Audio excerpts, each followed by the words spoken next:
So I have my camera running, I have my GC quad running, that's getting all the ball data, and it's feeding the information down to here to my iPad. You'll be able to see the strike location on the screen. And so I wanted to do this video, just doing a warm-up, and I thought it'd be a good chance to chat about the difference between skill and technique.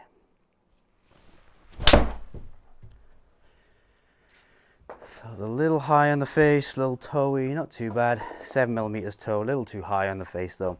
So I'm constantly monitoring these things. I'm constantly monitoring face contact and direction as well. So what is skill and what is technique?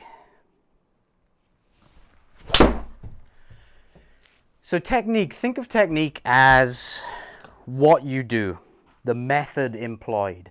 So it's things like weight shift, kinematic sequencing, positioning of the club throughout the swing. Or we could talk about impact techniques as well. You know, where you strike on the face is a technique. What your path does through impact, whether you're out to in to out, where you strike the ground, those are techniques as well. Those are more impact techniques. I like those a lot. But most people, when they think about technique, they're thinking about, you know, where's my position of my club in the takeaway? What's my grip? What's my swing plane? All those type of things, usually body motion things. And that's absolutely fine to think about that. But if you want to get really good at this game, I believe you have to work on both technique and skill development as well. So what are skills then? Well, skills, think of these as abilities.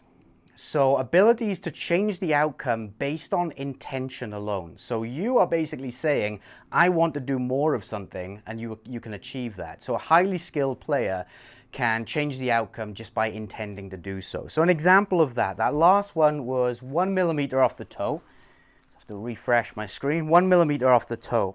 So pretty much a sweet spot strike. Anything 4 or 5mm a center is a sweet spot strike. I'm going to intend for this next one to make a heel contact. So I'm going to set up, swing back, and try and hit more from the heel of the club. Pretty decent strike, but if we have a look, yeah, it was 9mm heel. So, you know, classed as an okay heel shot. So just by intending, just by trying to hit more on the heel, I had the ability to do that. Now I'm going to try and reverse that. I'm going to try and strike this next one more from the toe of the club. Oh, that was a big toe. I felt a lot of twisting at impact there. That was 19mm off the toe.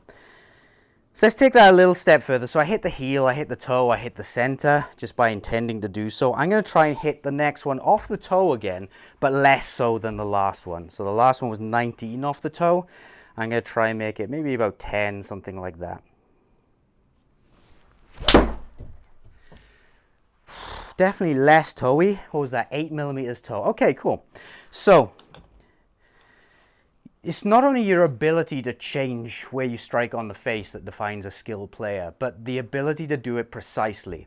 Now, that was probably a kind of a happy accident there that I wanted 10, I got 8, only 2mm away from what I wanted. But I do have players, and I've been there myself, who when we train these skills over and over, they get a very good ability to do that precisely. So I can say to a skilled player, hit 5mm off the toe for me, and they'll do it, or get very close to it. Hit 10mm off the toe, and they'll do it or get very close to it. Within about 3mm either side is absolutely great. And obviously that would require that you'd have something at this level that you could measure it to the nearest millimeter. But there are ways of making it easier as well. You could just spray the club face and do a small and a large toe, and then a small and a large heel.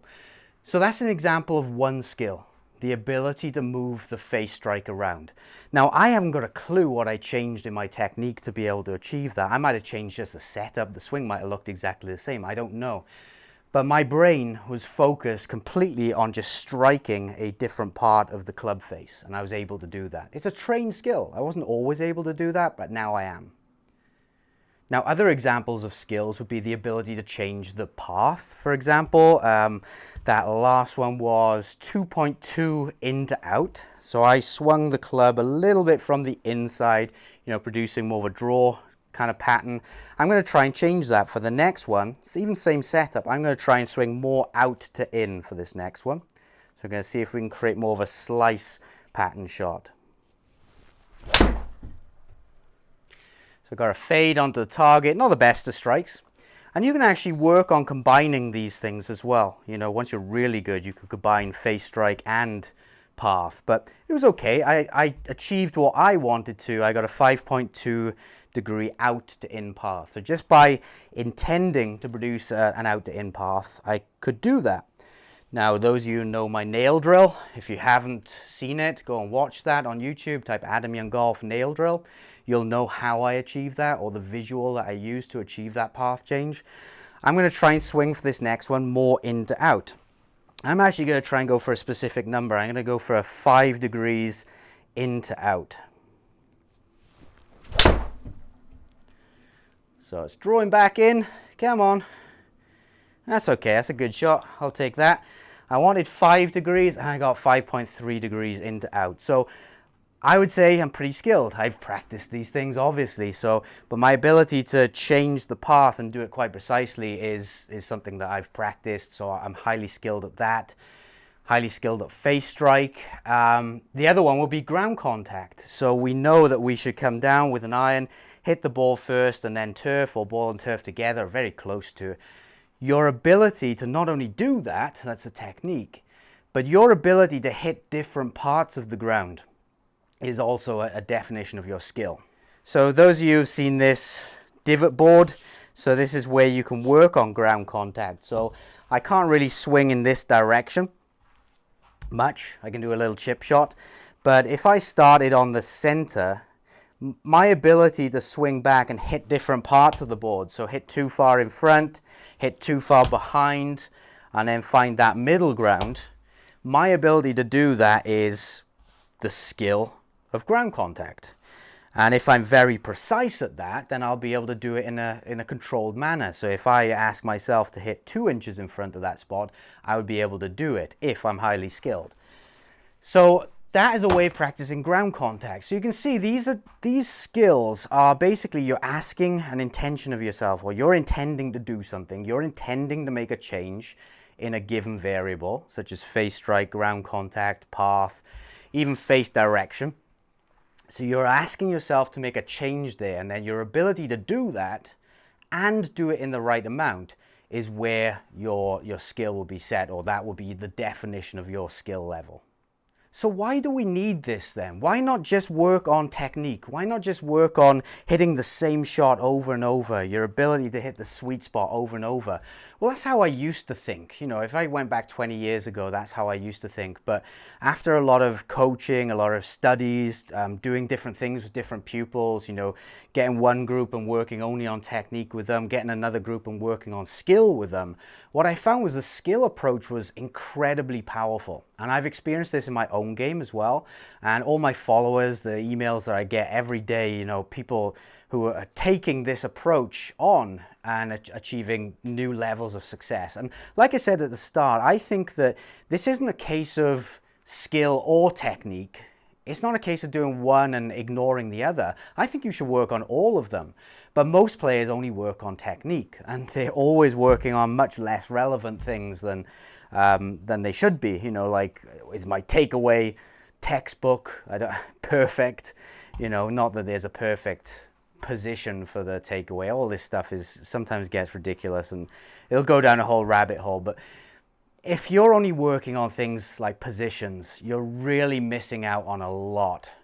Now, one of the main reasons why you want to work on skill is it helps your ability to calibrate your desired shot. So think of calibration as, or you can think of golf as, it's a constant back and forth. We'll hit a shot and it will be too much off the toe, or too much off the heel, or too much left, or too much right. So if I hit a shot now,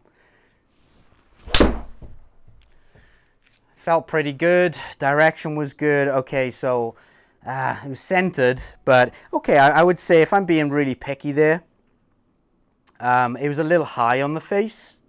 So we had 2 millimeters low on the face, but that's actually too high. I want it lower than that. I want it 7 millimeters low on the face. So you can see that decal there of, or the visual of where I hit on the face is almost on the center.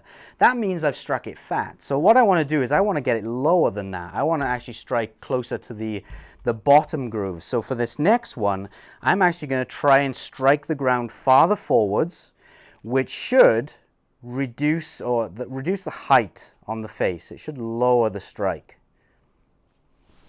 Okay, felt a little lower on the face, and if I have a look, yeah, that was 11 low. So a little bit too low on that one. But again, so every time I hit a shot, I'm monitoring what I could improve. Was it too high or low on the face, which is a proxy for ground contact? Was it too toe or too heel? That one was 9 millimeters toe, so I'm going to try and improve that one now. Was it too left or right? That one was a little too left, so I'm actually going to try and fix two things there. I'm going to try and open the face a little bit more, so it goes less to the left. And I'm going to try and hit a little bit more from the heel of the club, or less from the toe. So see if I can get it closer to the center than 9 millimeters toe. Felt pretty good. So I achieved the desired change with the face direction. You can see it's gone straight now. And that was only 2 millimeters off on the toe. So I improved that by, what was it, 7 millimeters. So I'm constantly doing this process. I'm constantly saying, right, which variable needs to be improved? Which variable has gone off, out of calibration? And then I'm trying to calibrate it back to center. Now that is much easier to do if you know what the opposite feels like. So what I mean by that is, if I'm hitting the toe one day, I need to know what it feels like to hit more on the heel. Because it's that feel that if I implement that, that is going to reduce the toe shot. Similarly, if my ball's going left one day, I need to know what it feels like to present the face more open. If I'm hitting it fat one day or high on the face, I need to know what it feels like to hit lower on the face. So we actually need to practice these as skills. We need to explore the spectrum, or I shouldn't say we need to, but players who explore the spectrum get better at calibrating things faster. As I've demonstrated here, anytime I've hit off the toe, I'm able to bring it back into the center. Anytime I hit low on the face, I'm able to bring it higher, and vice versa. If I miss it left, I'm able to make it more to the right, and in a precise amount as well. And so that's a form of skill training, effectively, where you're calibrating the outcome. You're taking your fault, if it's left, taking your fault and trying the opposite. You're trying to feel more right until it's as desired. So that would be what we call calibration practice. Now, in order to improve your ability to calibrate, you need to develop the feels for the other parts of the spectrum.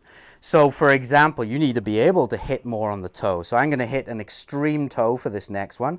I'm going to set up the same, set up out the center, even slightly heely, just so you know I'm not cheating.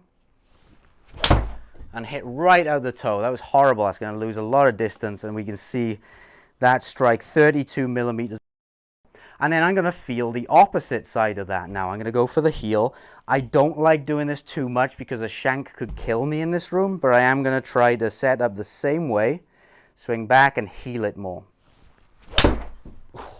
It's scary doing that one, but yeah, that was 11 on the heel. That's almost as comfortable as I'm doing in this room. But you can see my ability to move heel, toe is there, and that improves my ability to hit the center. It's so counterintuitive. I understand that. The first time you hear this, you think, Adam's gone crazy, but you have to trust me on this. If you can hit the toe, if you can hit this part of the club, and then you can hit the heel of the club at will, in precise amounts, your ability to hit the center is just gonna go to the moon, just gonna skyrocket. Now, some of the counter arguments to this, people who usually haven't tried this form of training before, they're usually saying, I completely understand it. Isn't this a quick fix, or isn't this the wrong way to change? Now, what I'll say to that is, we, as an industry, the golf instruction industry, every magazine you read, book you read, podcast you listen to, apart from my own, the Sweet Spots podcast with John Sherman, little plug there. They talk always about how you have to fix every single fault with a technical change. And what I mean by that is, okay, you're shanking it one day. Okay, well, you have to change your takeaway or your position at the top or your downswing plane or something like that. Now, that is certainly a way that you can achieve a different strike location. Often it's not very efficient, as many of you have found. If you've suffered with a shank in the past and you've worked on everything and it's not changed, maybe skill-based training is something for you to have a good go at. So yeah, we've kind of just bombarded golfers with that message that every single fault you have needs to be fixed by a movement change. And it's just not true. You can work only on intention and achieve some great results, as I've shown you there. I'd like to demonstrate the ability. And it's something that's going to stick with you forever as well. So it's certainly not a short-term fix, because it actually took me months to be able to move the strike towards the toe and the heel. I remember one time I couldn't hit the toe, but I learned how to do it, and now it's stuck with me for life. So if ever I have a shank on the range, it'll only be for one shot, because I know how to move it more towards the toe. So no, it's not a quick fix. Is it the wrong way of doing it? No, not at all.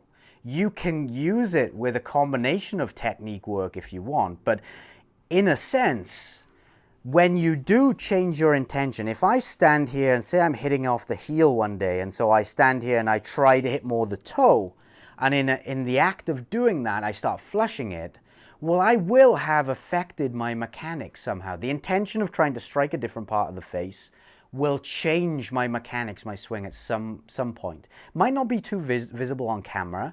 You may not even catch it on 3D, but it has to be doing something, because otherwise the impact wouldn't change.